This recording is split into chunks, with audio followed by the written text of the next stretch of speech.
Hi, Aya. I'm Ricarda from Serieasten.TV in Germany. And we're talking about the girl from Plainville today. First off, this show's about a real life incident which made international headlines, but just in case someone didn't really follow up on those, can you quickly give us a little introduction to what show's about?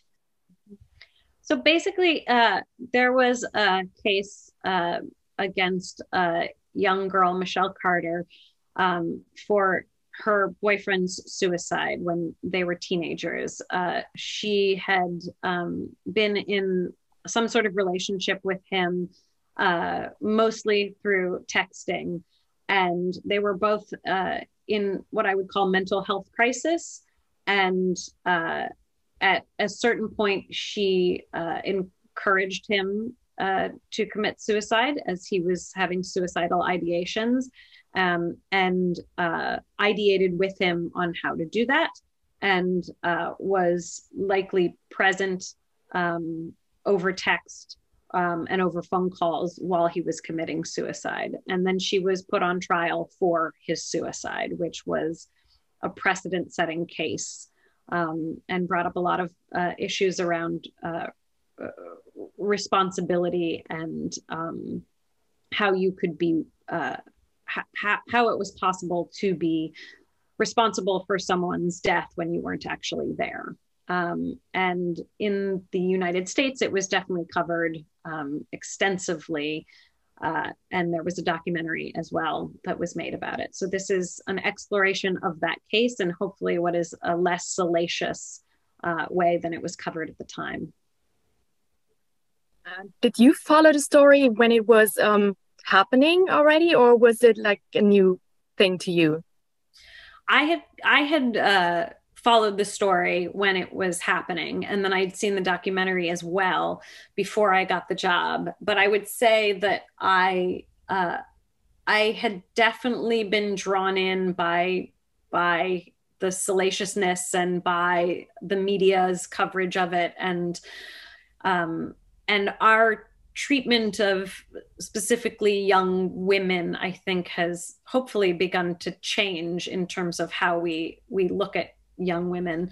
And at that time, there was a sort of excitement around it that I feel like I probably participated in. And I feel like with the documentary and with this show, I have rethought my experience of that case. Your character, Katie Rayburn, she's the district attorney covering the case. Did you ever get in contact with the real Katie to prepare for the role? No, I wasn't able to, and I was given a lot of encouragement by the creators to use her as a jumping off point, that we were doing a fictionalized version of her. I think there's a lot more pressure on Elle to have sort of looked like Michelle Carter, behaved like Michelle Carter, in a way that the creators were more interested in a version of Katie versus a mimicry or a direct a direct take on her. So I use the facts of her and little bits of her, but like we didn't dye my hair the same color as her. We didn't sort of do all the, and yet we did things like her nails are red in the courtroom, because I thought that was an interesting character thing, that she would have bright red nails in the courtroom and what that meant. So I was able to sort of pick and choose. Was it the first time that you portrayed a real life person who actually exists and lives to see what you're doing? It was the first time I've played someone who is alive. In Fosse Verdon, I played a real person who has passed. So I interacted with her children, grandchildren, but I've never played a real living person. And I would imagine, and I have not spoken to Katie, but I would imagine that is a complicated thing to have to watch, especially when there are fictionalized scenes that are not what happened. So it's both her and not her. You made an interesting point before when you said that maybe this case kind of changed how we perceive young women, because I've already seen the entire season, and it somehow made me sympathize with Michelle Carter in the way she was portrayed, because she was definitely having some mental issues as well. And I was wondering, how could it be that she was the one who, in the end, took the blame for the suicide in some ways, and the father figure and the grandfather, who definitely somehow took a toll on the young boy Conrad as well. He had mental issues before. She wasn't the cause of that. Like, how is she the one who's taking the entire blame for the suicide in the end? Was it somehow a little sexist now? You know, it's complicated.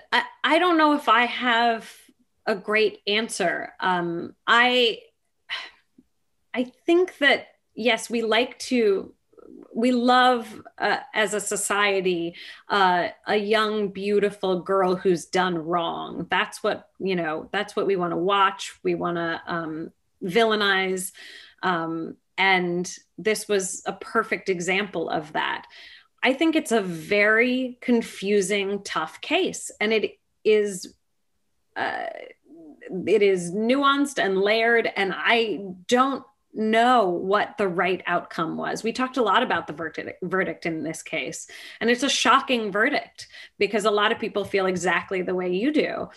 And yet but where does responsibility lie? And I think we look at this with cults too. People who have been indoctrinated by a cult leader, and like, what is the responsibility of someone else on another person's mental health?